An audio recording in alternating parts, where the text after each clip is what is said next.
ኒና ሰኒ እንደዛ እንዳናደደችኝ እበቀላታለሁ፣ ክሮምም በእጅ አስገብቼ እንደፈለግኩ አደርገዋለሁ ብላ አስባ ነበር። ግን ምን ዋጋ አለው? እንዳሰበችው አልሆነም።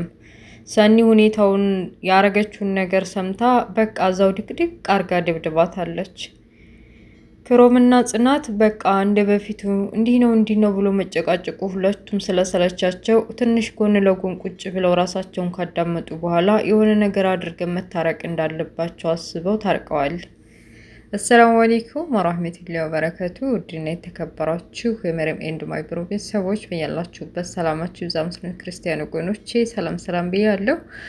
ለቤት አዲስ የሆናችሁ እንደተለመደው ሰብስክራይብ አድርጉ፣ ነባሮች ደግሞ ላይክ ሼር አድርጉ። የጽናትን ድራማ ይዤላችሁ መጥቻለሁ። አብራችሁ ይቆዩ። በላይክ ጀምሩት።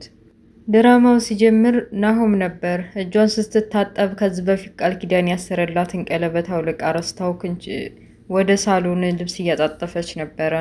ብድግ አድርጎ ድጋሜ አግቢ ብሎ ተንበርክኮ ሲጠይቅ ግራ ገብቷት በልተነስ እያለች ድጋሜ አድርጎላታል። ለነገሩ ምን ታድርግ፣ ከዛ ከዱርዬነት አውጥታ ጥሩ ወንድና ጥሩ ወንድ አድርገዋለች። ደስ ብሏታል። ግን ደግሞ በመካከላቸው በህመሟ ምክንያት ልጅ አለመውለዷ፣ በተለይ ደግሞ የናሁን ቤተሰቦች ልጅ ማለታቸው ግራ አጋብቷታል። የሆነ ነገር ማድረግ አለብኝ ብላ አስባለች። ክሮም የሰኒን ቤት መከታተል አላቆመም። አሁንም ከስራዋ ቦታ ጀምሮ ወደ አዲስ ቤት የተከራየችበት ቦታ ከኋላዋ የሆነ መጨረሻ በሩን ከፍታ ስትገባ ምን ሆነ ነው ተከትለኛል? ለምንድን ነው እዚህ ሰፈር የመጣው? ቆይ አንቺ የምርሽን ነው ሰፈር የቀየርሽው አላት። እና የምሬ ነው እንጂ እዚህ ቤት ድረስ ምን ትሰራለህ ብላ ተቆጥተዋለች። ያው በሱ ምክንያትና ከነጽናትም በተለይ ደግሞ የእህቷን ምክር ሰምታ ሰው እንዳትቀርብ የሚለውን ነገር ላለመቅረብ ሰፈር ቀይራለች። ቤቷንም እንደዛ ሰወደው የነበረውን ቤቷንም አከራይተዋለች። ውስጥ ገብቶ ምን እንደተፈጠረና ምን እንዳጠፋ ንገሪ ቢላትም ነገሩን አለባብሳ ምንም አልተፈጠረም፣ በተለይ ደግሞ ኒና ጋር ሬስቶራንት ውስጥ ያለውን ነገር በአይነ በብረቱ ስላየሁኝ አንተ ምንም አላጠፋህም፣ እኔ ራሴ ነኝ አንተን አምኜ ሰው ብዬ ምንትን ማለት እያለች እንዳፈቀረችው በግልጽ መናገር አቅቷታል። እሱም እንደወደደችው ያው የሳይኮሎጂ መምህር እንደመሆኑ መጠን በምታደርገውና በምታወራው ነገር ስለተረዳት ፍቅር እንደያዛት ገብቷታል። ከዛ እሱም ያው በወንድ ልጅ ያምራል ብሎ እንደወደዳትና እንዳፈቀራት ነገራት። ተነጫጫም ቢሆን ፍቅሩን ተቀብላለች። ይህን ነገር ያደረገችው እኮ ኒና በመካከላችን ነገር እንድንለያይ ብላ ነው። ይህን ነገር በቃ ሜሴጅ የላከችው ሬስቶራንት እንድንሄድ ያደረገችው አንቺ እንድትበሳጭና እንድትነጫነጭ ብላ ነው። ይቺ ልጅ ቆይ ማልኳን አሳያታለሁ ብሎ እየገሰገሰ ወደ ነጽናት ቤት ሄዷል። ቆይ እኔ መጣሁኝ ብላ አብራ ተከትለዋለች። ሰኒም እንዴት እንደዚህ ታድርጋለች እያለች ቦግልም እያለች ወደ ነጽናት ቤት ሄዳለች። ኒና ተብዬዋ ቤትና የመንከባከብ ኃላፊነት ስለተሰጣት በዛ ግቢ በዚህ ውጭ እያለች ድንገት ክሮም መጣ። ምንድን ነው? ምን ለማለት ፈልገሽ ነው? ምን እያደረግሽ ነበረ? ትናንትና በሞባይል ለሰኒ ቴክስት ያደረግሽላት እንደዛ ሬስቶራንት እንገናኛለን ብለሽ ብሎ የተፈጠረውን ነገር ወቀሳ ሊያደርግባት ሲል ሰኒ ከኋላዋ ሆና ጸጉሯን ይዛ ልትወነውናት፣ ልትነጫት፣ ልትደበድባት ስትታገል ነበር። ጩኸቱን የሰሙት ጽናትና ኪራ ተያይዘው ምን እንደተፈጠረ ሳሎን ሲሄዱ ሁለታቸውም ናቸው። በቃ በሁለታቸው መካከል ግንኙነት እንዳላቸውና ፍቅር እንደጀመራቸው አውቀዋል። ምን ሆናችሁ? ምን እንደዛ አስፈጠጣችሁ? አላቸው ክሮም። አረ ምንም አሉት አፋቸውን ዝም አድርገው። ጽናትና ኪራ በቃ እንደስተ ዛሬ በቤት ምክንያት መጨቃጨቃቸው ደክሟቸው ነው መሰል በጎንና በጎን ቁጭ ብለው ስለራሳቸው ትኩረት አስበዋል። ቆይ ለምንድን ነው እንደዚህ የምታይ ምናምን እያለ እሱም በቃ ሁሉም ነገር እኔ ይገባሻል ብዬ ነበር። ያው ካንቺ ውጭ ማንንም እንደማላይ ማንንም እንደማላስብ ታውቂያለሽ። ግን በመካከላችን እንዲህ ክፍተት እየተፈጠረ በጣም እየተራራቅን ነው ብሎ ሲነግራት አሳዘናትና እኔ እኮ እንድትጠነክር ብዬ ነው፣ በዛ ላይ በመካከላችን ምንም አይነት ክፍተት እንዲያትፈጠር እያልኩኝ ነው፣ እና ደግሞ ለእናቷ እንደዚህ እንደምታረግ ገብቶኛል እያለች ድጋሚ ታርቀዋለ። ሰኒ ኒናን ስብርብር አድርጋ ደህና ወቅጣታለች ነው የሚባለው። በቃ እንዴት እንደዚህ ታድርጊኛለች ብላ ስትጠየቅም ኒና ተብዬዋ በቃ ከዚህ በፊት ታናድደኛለች እንደዛ ችግሬን መከራዬን እየነገርኳት፣ አንቺ ግን በጽናትና በኪራ መካከል ገብተሽ ህይወታቸውን በጠበሽ እያለች በጣም ታናድደኝ ነበር።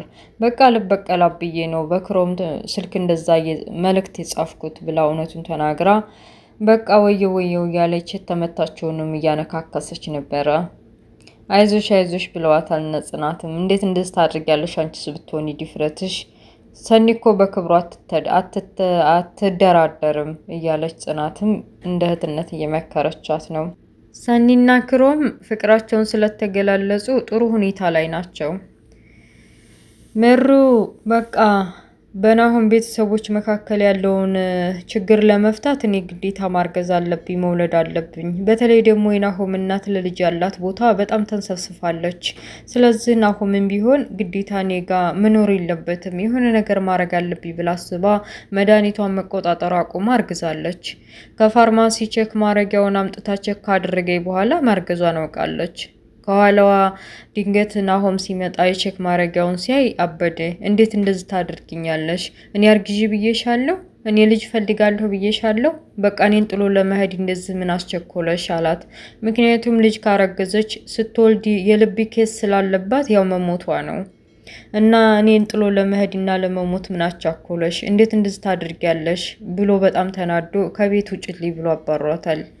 እሷም ምን እንደምታራገራ ገብቷት እግሩ ስር ተንበርክካ ይቅርታ ለመጠየቅ ጎንበስ ስትልም እባክሽን አሁን ተናድጃለሁ ከፊቴ ወግጅልኝ ብሎ ሰኒ ጋ ሄዳለች። ሰኒ ጋ የተፈጠረውን ነገር ነግራታለች። ጽናት የቤቲን ሻንጣ ፈተሽ ስታረግ ስትረታትብ ሻንጣ ውስጥ ሞባይል ስታገኝ ይችማ ልጅ ያላበደች ማውቃ ድራማ እየሰራችብን ነው ብላ ለኪራ ነግረዋለች።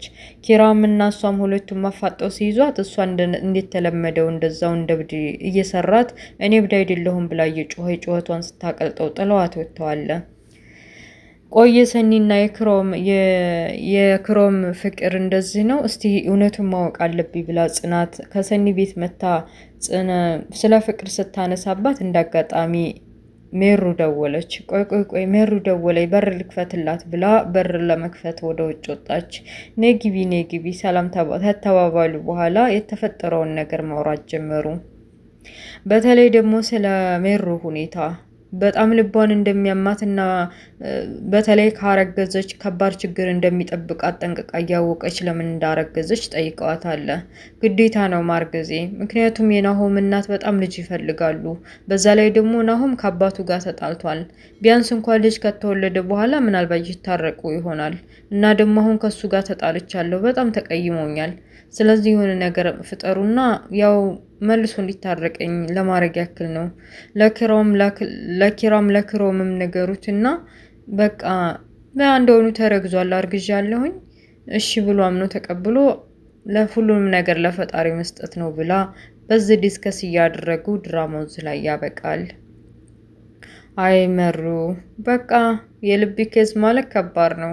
እርግዝና ማለት ደግሞ ከባድ ነው። የልብ ኬዝ እና እርግዝና ልብ መተንፈስ ካቆመ እርግዝናውም አብሮ ሁለቱም እና ሰው ለማስደሰት ሲባል ያው እንግዲህ አማቶቿን ለማስደሰት ስትል ባሏንም ለማስደሰት ስትል ያው አርግዛለች። ግን ደግሞ ጽንሱ ሲወለድ እሷ ላይ ከባድ ችግር ይፈጥርባታል። ኪራና ጽናት በመታረቃቸው ደስ ብሎኛል። እንደገና ደግሞ ክሮም እና ሰኒ ክሮም በስነ ስርዓት ማፍቀሯን ስላወቀባት እና ስለተገላለጹም ደስ ብሎኛል። እና ውድ ቤተሰቦችዬ ያው አደይ ማነው አደይ ያልኩ እንዴ ምሩ በእርግዝናዋ ጉዳይ ላይ ከጓደኞቿ ከሰኒና ከጽናት ጋር ዲስከስ እያደረጉ ነው ድራማ ያቆመው። እንግዲህ ቀጣይ ክፍል ምን እንደሚሆን አብረን የምናየው ሆዳ ስለነበረ ቆይታ አመሰግናለሁ። መልካሙ ሁሉ እመኝላችኋለሁ። በቃ ሰብስክራይብ፣ ላይክ፣ ሼር ማድረጋችሁን እንዳትረሱ። ወሰላሙ አለይኩም ወራህመቱላሂ ወበረካቱ። ባይ ባይ። ቻው ቤተሰብ።